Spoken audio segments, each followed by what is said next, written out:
Good afternoon sir.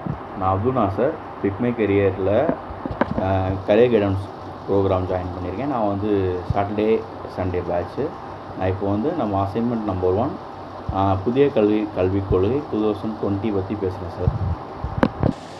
புதிய கல்விக் கொள்கை வந்து 2019 ISRO scientist former scientist Krishnaswamy ரங்கனால் ரிப்போர்ட் பண்ணப்பட்டு 2020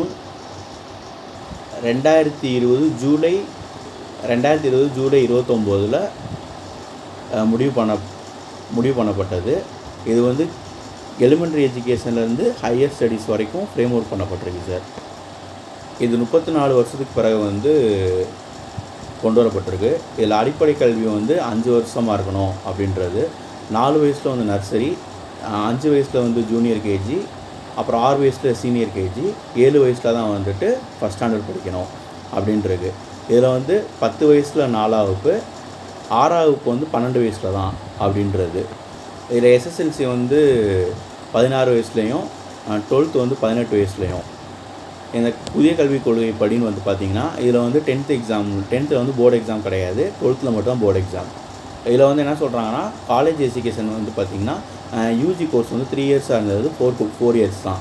இங்கே வந்து பார்த்திங்கன்னா 4 இயர்ஸ் படிக்கிறவங்க வந்துட்டு பிஜி யூஜி 4 இயர்ஸ் படிக்கிறவங்க வந்து பிஜி வந்து 1 இயர் படித்தா போதும். இங்கே வந்து எம்ஃபில் வந்து தூக்குறாங்க, டைரெக்டாக பிஹெச்டி படித்தா போதும்.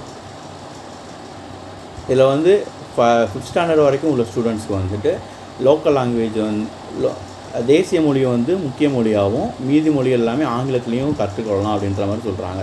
இதில் வந்து மொழிகளையும் பாட வாரியத்தில் கொண்டு வராங்க. இங்கே வந்து 9th standard to 12th standard வரைக்கும் செமஸ்டர் பேசிஸில் வந்துட்டு போர்டு எக்ஸாம் நடக்கும். போர்டு எக்ஸாமில் எக்ஸாம்ஸ் நடக்கும். போர்டு எக்ஸாம் வந்து 12th மட்டும்தான். எங்கள் ஸ்கூல் எஜுகேஷன் வந்து வந்து நம்ம வந்து 10+2+3+2 அப்படின்னு சொல்லி பிஜி வரைக்கும் படித்தோம். இங்கே வந்து பார்த்திங்க அப்படின்னா 5+3+3+4 அப்படின்ற ஃபார்முலாவில் வரப்போகுது. இங்கே வந்து 3 இயர்ஸ் கோர்ஸ் வந்து எப்படி நடத்த போகிறாங்க அப்படின்னா, ஒரு பையன் வந்துட்டு யூஜி கோர்ஸ் வந்து ஃபஸ்ட் இயர்லேயே முடிச்சிட்டான் அப்படின்னா அது சர்டிஃபிகேட் கோர்ஸ் ஆகும். செகண்ட் இயரில் முடித்தான் அப்படின்னா டிப்ளமோ கோர்ஸ் ஆகும். 3rd இயரில் முடித்தான் அப்படின்னா அது வந்து டிகிரி கோர்ஸ் ஆகும். அவன் வந்து அதை கன்சிடர் பண்ணி வாங்கிக்கலாம். இந்த நியூ எஜுகேஷன் பாலிசி மூலமாக இப்போ நம்ம டிகிரி படிக்கிறோம். இப்போது ஒரு பையன் வந்து பிஏ சோசியாலஜி படிக்கிறான் அப்படின்னா அவன் யூபிஎஸ்சி ப்ரிஃபர் பண்ணணும்னு நினைக்கும்போது சைட் பை சைடாக வந்து இன்னொரு கோர்ஸ் எடுத்து படிச்சுக்கலாம். அவன் வந்து பொலிட்டிக்கல் சயின்ஸும் சேர்த்து படிச்சுக்கலாம். அந்த மாதிரி ஃப்ரேம் ஒர்க் பண்ணியிருக்காங்க. இது எப்படி படிக்கணும்னா அவங்க ஃபஸ்ட்டு ப்ரிப்பேர் பண்ண கோர்ஸுக்கும் செகண்ட் ப்ரிப்பேர் பண்ண கோர்ஸுக்கும் ஒரு டிஃப்ரெண்ட் டைம் எடுத்துக்கிட்டு அவங்க முடிக்கணும். இதில் நியூ எஜுகேஷன் பாலிசி மூலமாக என்ன சொல்கிறாங்க அப்படின்னா, உள்ளூர் மொழியில் வந்து எஜுகேஷன் அப்படின்னு சொல்லிட்டு ஆன்லைன் பிளாட்ஃபார்ம் ஆரம்பிக்கப்படும் அப்படின்னு சொல்லப்படுது. எல்லா இடங்கள்லையும் வந்து இந்த எஜுகேஷன் பாலிசி மூலமாக டீம்டு லேப்ஸ் வந்து அங்கங்கே ஆரம்பிக்கப்படும் அப்படின்னு சொல்லப்படுது.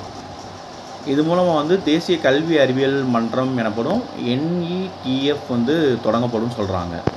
இது மூலமாக வந்து பார்த்திங்கன்னா கவர்மெண்ட்டு ப்ரைவேட்டு எல்லா எஜுகேஷன் இன்ஸ்டியூட்ஸுக்கும் பார்த்திங்கன்னா ஒரே பாலிசிஸ் ஒரே இன்ஸ்ட்ரக்ஷன் தான் இருக்கும். இதை வந்து பின்பற்றி நம்ம வந்து எஜுகேஷன் இன்ஸ்டியூஷன்ஸ் வந்து ஆரம்பிச்சுக்கலாம், எல்லாமே பண்ணிக்கலாம். Thank you sir.